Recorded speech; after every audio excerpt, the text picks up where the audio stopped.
Hi friends, எல்லாருக்கும் வணக்கம். So இதுக்கு முன்னாடி வீடியோவில் என்ன பார்த்துருப்பீங்க, ஒருமை பன்மை பிழை அறிதல் அப்படின்னா என்னன்னு சொல்லி பார்த்துருப்பீங்க. ஸோ அதில் என்னென்னலாம் இருக்குது அப்படிங்கிறத இப்போ பார்க்கலாம். ஓகேங்களா? ஸோ என்னோடய நோட்ஸ் எப்படி இருக்கும்னு ஆல்ரெடி சொல்லியிருக்கிறேன். ஷார்ட்டாக இருக்கும், பர்ஃபெக்டாக இருக்கும். அதாவது நிறைய பாயிண்ட்ஸ் எழுதாமல் எது முக்கியமோ அது முக்கியமான பாயிண்ட்ஸ் எல்லாத்தையும் கரெக்டாக எழுதியிருப்பேன். ஓகேங்களா? ஸோ ஃபார் எக்ஸாம்பிள் இப்போ ஒருமை இருக்குது, பன்மை இருக்குது. ஓகேங்களா? இப்போ அது அப்படிங்கிறது வந்து உங்களுக்கு ஒருமை. இதே இது பன்மையில் எழுதுனா என்ன சொல்லணும், அவை அப்படின்னு எழுதணும். ஓகேங்களா? தம்பி அப்படின்னு இருந்துச்சுன்னா தம்பிமார் அப்படின்னு எழுதணும் பன்மையில். தங்கை அப்படின்னா என்னதுன்னா தங்கைமார். ஓகேங்களா? இப்போ யான், அதாவது நான், இதெல்லாம் இருக்குல்ல, இதெல்லாம் எழுதும்போது யாம் அப்படின்னு எழுதணும். இப்போ நான் அப்படின்னா என்னது, உங்களுக்கு நாம் அப்படிங்கிறத எழுதணும். இப்போது இது வந்து அவன் அவள் அப்படின்னு சொல்லி இருக்குது. அவன்கள் அவள்கள் அப்படின்னு சொல்லி எழுதாமல் டைரெக்டாக என்ன பண்ணுறாங்க, அவர்கள் அப்படின்னு சொல்லி நம்ம எழுதிடுறோம். ஓகேங்களா? ஸோ நெக்ஸ்ட் வந்து பார்த்தீங்க அப்படின்னா,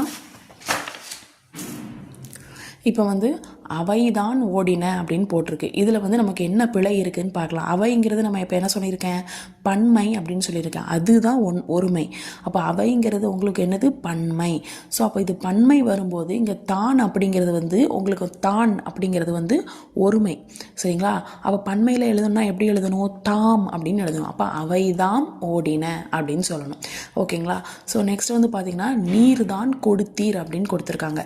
நீர் அப்படிங்கிறது வந்து நீர் அப்படின்னு சொல்லி சொல்கிறோம். தான் அப்படிங்கிறது வந்து ஒருமை. அப்போ நீர் அப்படிங்கிறது முன்னாடி இருக்கவங்க நிறைய பேரை வந்து சொல்கிறது. ஓகேங்களா? நீர், நீங்கள், அது மாதிரி பன்மையில் சொல்கிறது. ஸோ அப்போ தாம் அப்படின்னு போடுறது தான் கரெக்டு. அது உரிமையானது அப்படின்னு போட்டிருக்கு. இதில் ஊ வந்திருக்கு. ஊங்கிறது உயிரெழுத்து.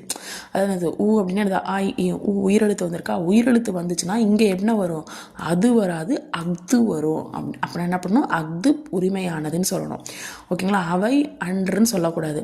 ஏன்னா அன்று அப்படிங்கிறது வந்து ஒருமைக்குள்ளது. ஓகேங்களா? அவை அப்படிங்கிறது பன்மைக்குள்ளது. ஸோ அது அன்று தான் சொல்லணும். ஓகேங்களா? ஸோ நெக்ஸ்ட் வந்து பார்த்தீங்கன்னா, அவர்கள் அல்ல அப்படின்னு போட்டிருக்கு. தப்பு. அவர்கள் அல்லர் அப்படி தான் போடணும். ஓகேங்களா? அவர்கள்ங்கிறது பன்மை, அல்ல அப்படிங்கிறது ஒருமை. ஓகேங்களா? நெக்ஸ்ட் வந்து பார்த்தீங்க அப்படின்னா, அவள் அப்படின்னு வந்துச்சுன்னா லாஸ்ட்டாக அல்லல் இல்லில் முடியும். இல்லில் எண்டாச்சுன்னா இங்கே இல்லில் முடியும் அப்படின்னு ஞாபகம் வச்சுக்கலாம். இன்னில் எண்டாச்சு அப்படின்னா இன்னில் முடியும் அப்படின்னு ஞாபகம் வச்சுக்கலாம். அவன் அல்லன். இதுக்கு வந்து அதுகள் அப்படின்னு சொல்லக்கூடாது, தப்பு. ஏன்னா அதுங்கிறது ஒருமை, கல்லுங்கிறது பன்மை. ஸோ அப்போ இது தப்பு. அப்போ அதுதான் போடணும். ஓகேங்களா? இப்போ அவைகள் இருக்குது. அவைகள்னா அவைனா என்னது, பன்மைன்னு உங்களுக்கே தெரியும். அதுலேயே கல்லுங்கிற ஒரு எக்ஸ்ட்ரா சேர்த்துருக்காங்க. பன்மையாக சேர்ப்பாங்க. அப்போ தப்பு. அப்போ அவைன்னு தான் போடணும். எனது மகள் போடக்கூடாது, என் மகள் தான் போடணும்.